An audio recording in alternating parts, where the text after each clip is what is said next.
shall prevail.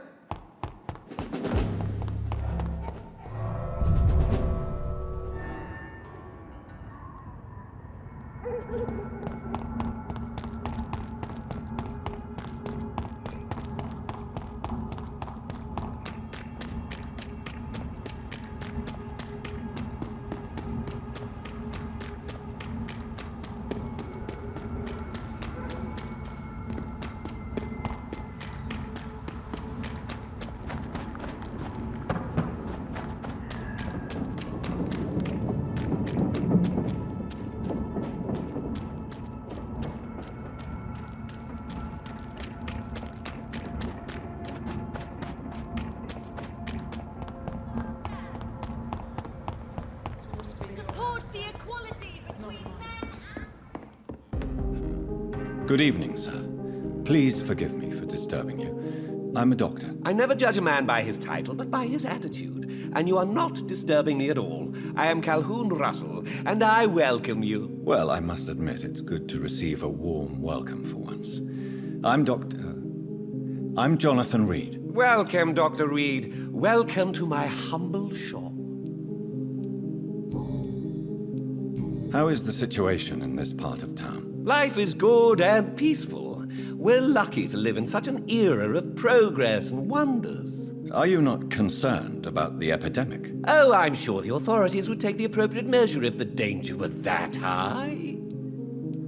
You cannot expect the newspapers to expose the truth while the war is still raging. I can assure you that the situation here is desperate. Well, that's news then. But I can't believe that things are that bad.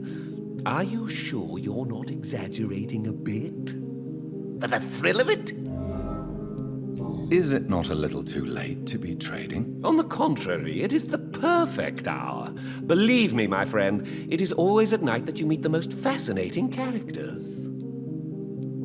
So you prefer to work at night? Oh, I also enjoy a sunny day like everybody else.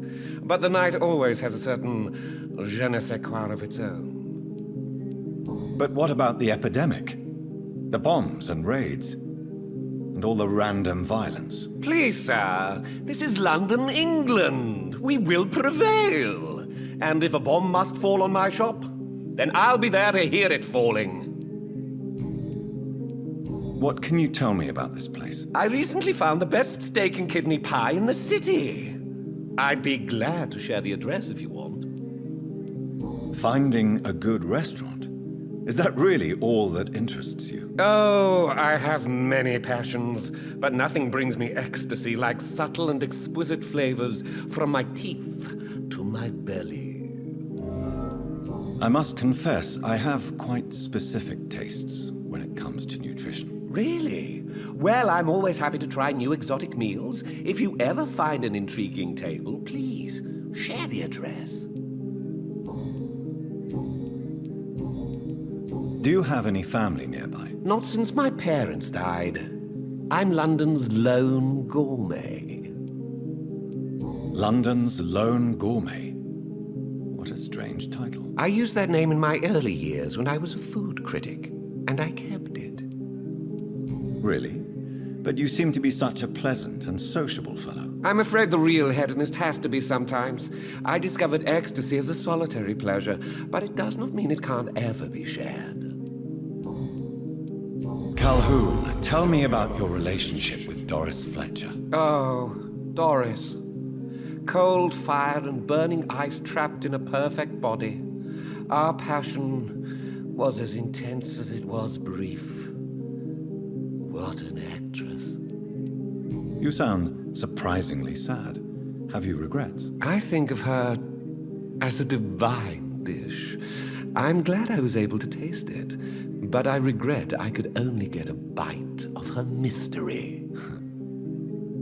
You really loved her then? She fascinated me, Dr. Reed. I can't imagine what she must have endured through her life to reach such a level of emotion and sensibility. How did you meet her? On a boat to France before the war. She was thinking about a career in Paris, and I was eager to try French gastronomy. We both returned disappointed. I expect you've seen her on stage, too. She really is the best actress of her generation. Such frailty and such strength at the same time. I hope she'll play again soon. She's been away for too long. I may have a look at your goods, Mr. Russell.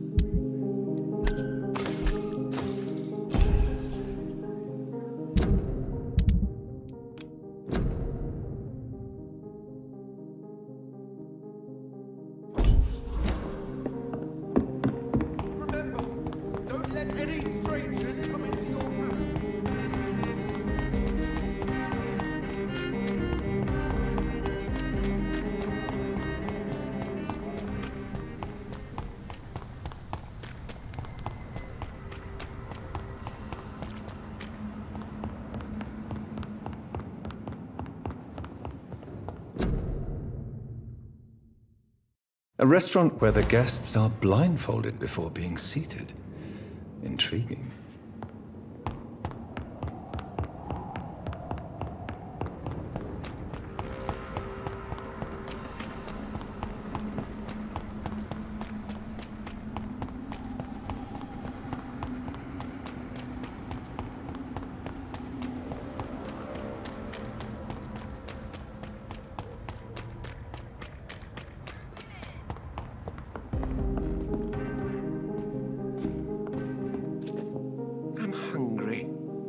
Where shall I eat tonight? Good evening, Dr. Reed. A great night, what? I have found a restaurant that could satisfy you, Mr. Russell. The most intriguing and exotic restaurant in London. Really? You have piqued my interest. Where is it? It's a place where you eat in complete darkness and try to identify your meal without anything but your palate. My, oh my, how interesting. It could even be fun to eat a little poisson et fruits that way. Oh, thank you, Dr. Reed. Please, have this for your research. Goodbye, Mr. Russell. I'm sure you'll take care of yourself.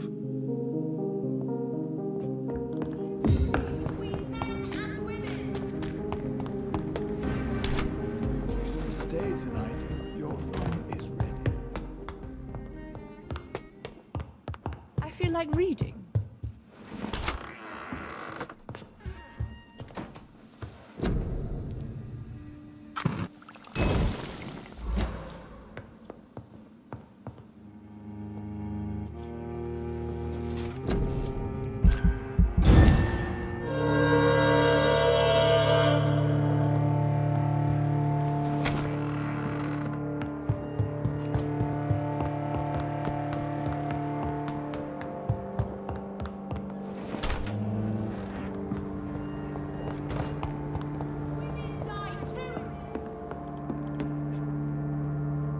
Good evening, Dr. Reed. A great night, what? Have you any news on Aloysius Dawson? I heard he intends to build some sort of wall. Has he gone mad? Walls are prisons for the mind, and we are a free-thinking nation. So, did you try the restaurant I recommended? Oh, yes, I can't thank you enough, my dear doctor. Exquisite, but expensive. But what is money made for, if not for little pleasures? You disgusting pig. People are dying of hunger and poverty in this very city while you eat your fancy meals. Your words hurt, Doctor. I thought you and I were friends. But since you ask, I'm rich enough to finance my passions. And various charities across the city. Perhaps my words were too harsh. Please forgive me if I've upset you. Oh, no harm done. After I die, all my fortune will go to the suffering people of the East End. Until then, I aspire to live the most pleasant life possible. Do you need medical help? You would save my life, Dr. Reed. I have not felt so bad in many years. Don't worry. There is nothing serious to fear. I have seen far worse, I can assure you. I cannot imagine the pain these people must face then. You have my gratitude, Doctor. This disease has ruined my appetite. Goodbye, Mr. Russell. I'm sure you'll take care of yourself.